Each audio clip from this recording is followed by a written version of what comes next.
Assalamualaikum warahmatullahi wabarakatuh. Kembali lagi dengan Bu Nais di Mapel Sejarah Peminatan. Nanti seperti biasa, selama kalian tonton video ini, kalian wajib catat informasi penting. Kali ini Bu Nais akan membahas mengenai peradaban India kuno. Minggu yang lalu kita sudah bahas mengenai peradaban Amerika. Peradaban India kuno itu terbagi menjadi dua, yaitu peradaban lembah sungai Indus dan peradaban lembah sungai Gangga. Berarti kalau kita lihat peradaban India itu kan letaknya dekat dengan aliran sungai, ya kan, sungai Indus maupun sungai Gangga. Tapi pada dasarnya sebuah peradaban itu selalu berdekatan dengan aliran sungai. Kira-kira nih, kenapa kok sebuah peradaban itu selalu dekat dengan aliran sungai? Karena kita ketahui bahwasanya kita hidup itu kan selalu berhubungan dengan air.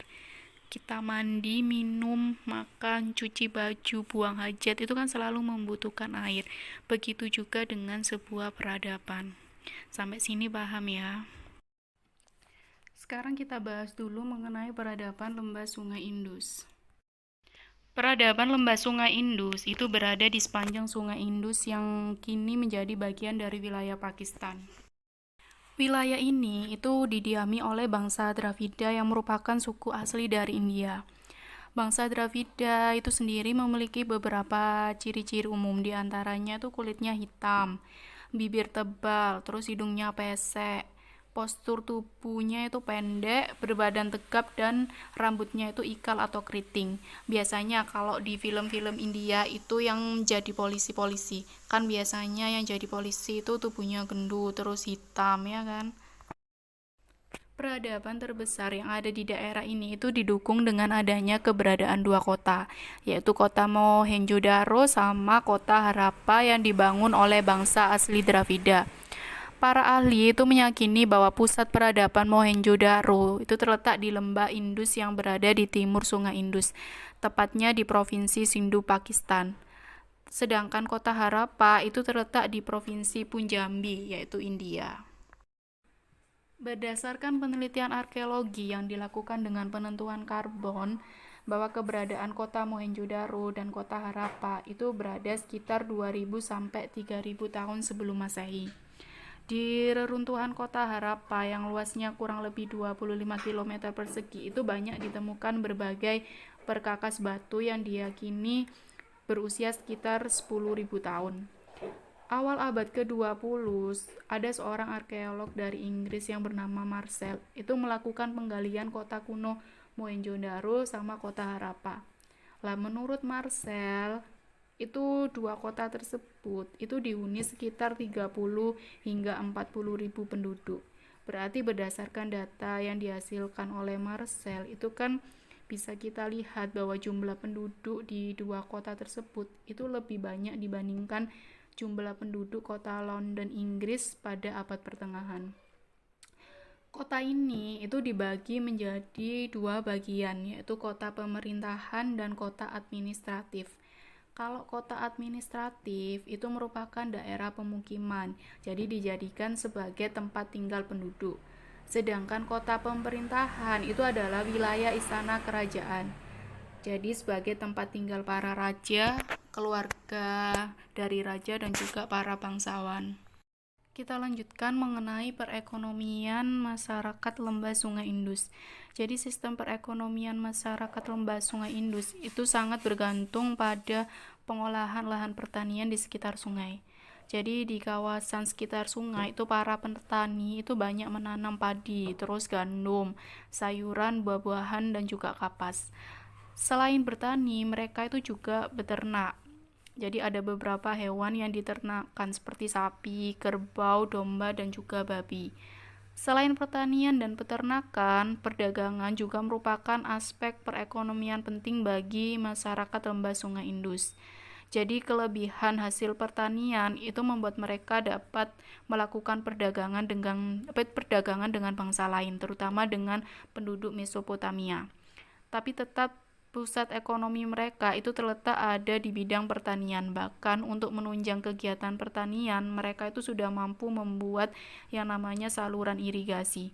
Jadi masyarakat itu menyalurkan air yang mengalir dari lembah Sungai Indus itu sampai jauh ke daerah pedalaman.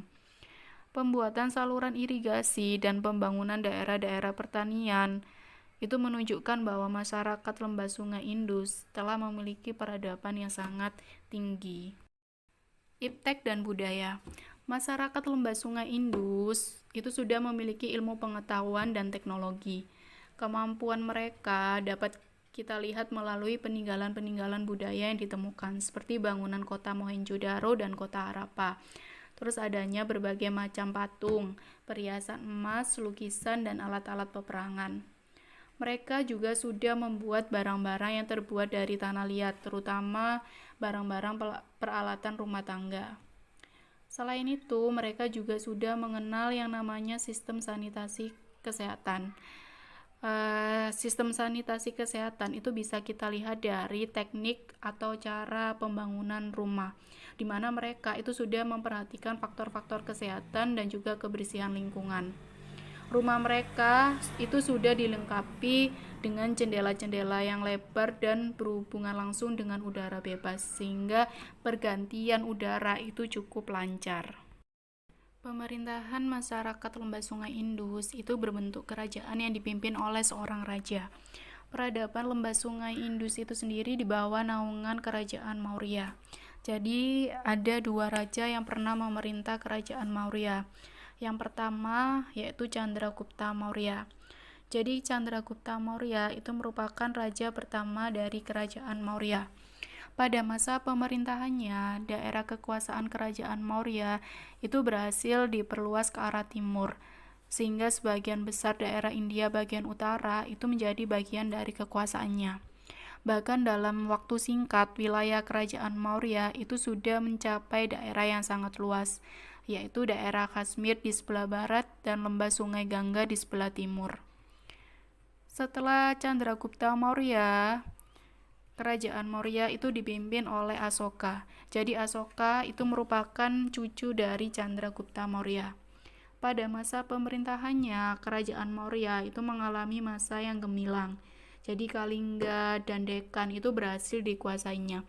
Namun setelah Asoka meninggal, kerajaannya itu terpecah belah menjadi kerajaan kecil. Terus juga sering terjadi peperangan. Sistem kepercayaan masyarakat lembah Sungai Indus itu bersifat politeisme atau memuja banyak dewa. Dewa-dewa tersebut yang dipuja itu misalnya dewa yang bertanduk besar, terus dewa kesuburan dan juga kemakmuran yang dikenal dengan Dewi Ibu. Masyarakat lembah Sungai Indus itu juga menyembah binatang-binatang seperti buaya dan gajah, serta menyembah pohon seperti pohon beringin. Pemujaan tersebut dimaksudkan sebagai tanda terima kasih terhadap kehidupan yang dinikmatinya, berupa kesejahteraan dan juga perdamaian.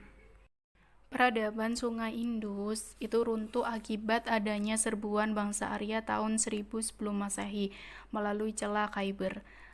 Jadi setelah berhasil mengalahkan bangsa Dravida di lembah Sungai Indus, bangsa Arya itu menguasai daerah lembah Sungai Indus. Terus akhirnya mereka hidup menetap. Itu tadi penjelasan mengenai peradaban lembah Sungai Indus. Jika nanti ada beberapa hal yang kurang paham, kalian bisa tanya melalui Japri Bunais. Sekarang kita lanjutkan mengenai peradaban lembah Sungai Gangga. Pendukung peradaban lembah Sungai Gangga adalah bangsa Arya yang termasuk bangsa Indo-Jerman. Bangsa Arya memasuki wilayah India itu melalui celah Pas Khyber yang ada di pegunungan Hindukush. Untuk ciri dari bangsa Arya itu sendiri itu kulitnya putih, terus badannya tinggi dan berhidung mancung. Setelah berhasil mengalahkan bangsa Dravida, otomatis bangsa Arya itu hidup menetap di lembah Sungai Indus. Selain itu, mereka juga menduduki lembah Sungai Gangga dan terus mengembangkan kebudayaannya. Kebudayaan campuran antara kebudayaan bangsa Arya dengan bangsa Dravida itu dikenal dengan sebutan kebudayaan Hindu. Dalam kehidupan sosial, bangsa Arya itu berusaha untuk tidak bercampur dengan bangsa Dravida yang merupakan penduduk asli dari India. Mereka menyebut bangsa Dravida itu adalah Anasha, artinya tidak berhidung atau berhidung pesek. Dan Dasa itu artinya raksasa. Jadi intinya bangsa Arya itu menganggap bahwa bangsa Dravida itu adalah bangsa yang buruk. Jadi untuk memelihara kemurnian keturunannya itu diadakan yang namanya sistem kasta. Yang menurut bangsa Arya, sistem kasta itu bersumber pada ajaran agama. Bangsa Arya berhasil mengambil alih kekuasaan politik, sosial, dan juga ekonomi dari bangsa Dravida. Akan tetapi dalam kebudayaannya itu terjadi yang namanya percampuran atau asimilasi antara Arya dan Dravida. Percampuran budaya itu melahirkan kebudayaan Weda. Jadi kebudayaan inilah yang melahirkan agama dan juga kebudayaan Hindu yang kita kenal dengan agama Hindu. Daerah perkembangan pertamanya itu terletak di lembah Sungai Gangga yang kemudian disebut sebagai Aryawarta, negeri orang Arya atau Hindustan, tanah milik orang Hindu. Untuk mempertahankan kekuasaannya, bangsa Arya itu berusaha menjaga kemurnian ras itu tadi. Artinya mereka itu melarang adanya perkawinan campur dengan bangsa Dravida. Untuk itulah bangsa Arya itu menciptakan yang namanya sistem kasta dalam kehidupan masyarakat. Jadi sistem kasta itu didasarkan pada kedudukan. Pembagian golongan atau tingkatan dalam masyarakat Hindu itu terdiri dari 4 kasta atau yang dikenal dengan catur warna. Untuk kasta yang paling atas itu dipegang oleh kaum Brahmana, yaitu para pendeta. Itu bertugas dalam kehidupan keagamaan. Terus kasta yang kedua adalah kasta kesatria. Jadi kasta kesatria itu terdiri dari kelompok raja, bangsawan, dan juga prajurit. Jadi kasta kesatria ini berkewajiban untuk menjalankan pemerintahan termasuk mempertahankan negara. Kasta yang nomor 3 itu adalah kasta Waisya. Kalau Waisya ini adalah para pedagang, petani, dan juga peternak. Kasta yang terakhir itu adalah Sudra. Jadi kasta ini itu merupakan para pekerja kasar dan juga para budak. Lah, kasta Brahmana, Ksatria, dan juga kasta Waisya itu merupakan kelompok dari orang-orang Arya. Sedangkan kasta Sudra itu khusus untuk orang-orang Dravida. Perkembangan sistem pemerintahan di lembah Sungai Gangga itu merupakan kelanjutan sistem pemerintahan masyarakat di daerah lembah Sungai Indus. Jadi runtuhnya kerajaan Maurya itu menjadikan keadaan kerajaan itu semakin kacau dikarenakan adanya peperangan antara kerajaan-kerajaan kecil yang ingin berkuasa. Sehingga keadaannya itu sangat kacau. Mulai aman kembali itu setelah munculnya kerajaan-kerajaan baru. Kerajaan tersebut diantaranya kerajaan Gupta dan juga kerajaan Harsha. Pendiri kerajaan Gupta itu adalah Raja Chandragupta I dengan pusatnya di lembah Sungai Gangga. Pada masa pemerintahannya, agama Hindu itu dijadikan sebagai agama negara, namun tetap agama Buddha itu masih tetap dapat berkembang. Masa kejayaan kerajaan Gupta terjadi pada masa pemerintahan cucu Chandragupta pertama yang dikenal dengan Samudragupta. Pada masa pemerintahannya, lembah Sungai Gangga dan lembah Sungai Indus itu berhasil dikuasainya, dan kota Ayodhya itu ditetapkan sebagai ibu kota kerajaan. Pengganti Raja Samudragupta itu adalah Raja Chandragupta II yang dikenal sebagai Vikramaditya. Ia juga beragama Hindu, namun dia itu tidak memandang rendah dan mempersulit perkembangan agama Buddha. Bahkan pada masa pemerintahannya itu berdiri perguruan tinggi agama Buddha di Nalanda. Lah, di bawah pemerintahan Chandragupta II, kehidupan rakyat itu semakin makmur dan juga sejahtera.